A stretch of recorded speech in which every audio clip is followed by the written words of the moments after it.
Currency రారాజు bit coin కి భారీ షాక్ తగిలింది. ఇన్వెస్టర్లకి కోలుకోలేని దెబ్బ పడింది.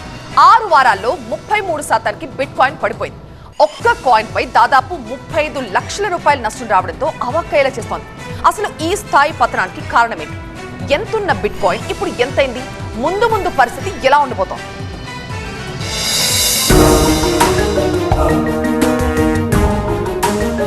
మొన్నటిదాకా ఆకాశానంటిన క్రిప్టో కరెన్సీ ఇప్పుడు నేలచూపులు చూస్తోంది. మరీ ముఖ్యంగా క్రిప్టో రారాజు బిట్ కాయిన్ ఢమాల్మని పడిపోయింది. అమెరికా ఆర్థిక వ్యవస్థపై నెలకొన్న ఆందోళనలతో డిజిటల్ ఆస్తుల అమ్మకాల్లో ఒత్తిడి పెరగడంతో 7 నెలల కనిష్టానికి పడిపోయిన బిట్ కాయిన్ మరింత పతనం దిశగా పయనిస్తోంది. 6 వారాల్లో 33% పడిపోయింది.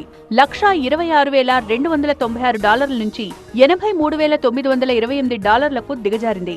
24 గంటల్లో $905 మిలియన్ పెట్టుబడులను ఇన్వెస్టర్లు వెనక్కి తీసుకున్నారు. అలాగే ఇన్వెస్ట్ చేసిన వాళ్లకు ఒక్క బిట్ కాయిన్ పై దాదాపు 35 లక్షల నష్టం వాటిల్లింది. గ్లోబల్ క్రిప్టో మార్కెట్ నుంచి $140,000 ట్రిలియన్ సంపద ఆవిరైంది.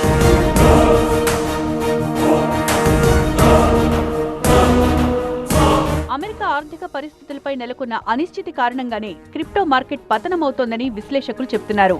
సెప్టెంబర్ నెలకు సంబంధించిన ఉద్యోగాల డేటాలో నిరుద్యోగం ఊహించిన దానికంటే ఎక్కువగా నమోదు కావడం ఇన్వెస్టర్లలో ఆందోళన పెంచింది. దీనికి తోడు అమెరికా ఫెడరల్ రిజర్వ్ వడ్డీ రేట్లు తగ్గించదని తేలడంతో క్రిప్టో కరెన్సీలో పెట్టుబడులు ఇన్వెస్టర్లు వెనక్కి తీసుకుంటున్నారు. ఈ వారం మొత్తం అమ్మకాల ఒత్తిడిని ఎదుర్కొంది బిట్ కాయిన్. మంగళవారం 7 నెలల్లో తొలిసారిగా $90,000 దిగువకు పడిపోయింది. ఈ పతనంతో 2025లో సాధించిన లాభాలన్నీ ఆవిరయ్యాయి.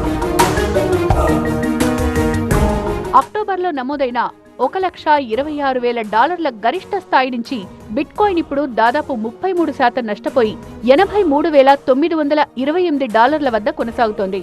ఈథర్ కూడా ఆగస్టులో ఉన్న $4,955 గరిష్ట స్థాయి నుంచి సుమారు 40% పతనమైంది.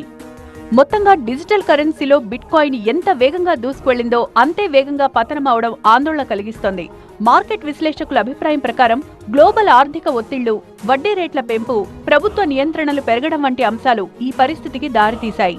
రాబోయే కొన్ని నెలల పాటు క్రిప్టో మార్కెట్ ఇలాంటి పరిస్థితిని ఎదుర్కొంటుందని పెట్టుబడిదారులు జాగ్రత్తగా వ్యవహరించాలని సూచిస్తున్నారు నిపుణులు.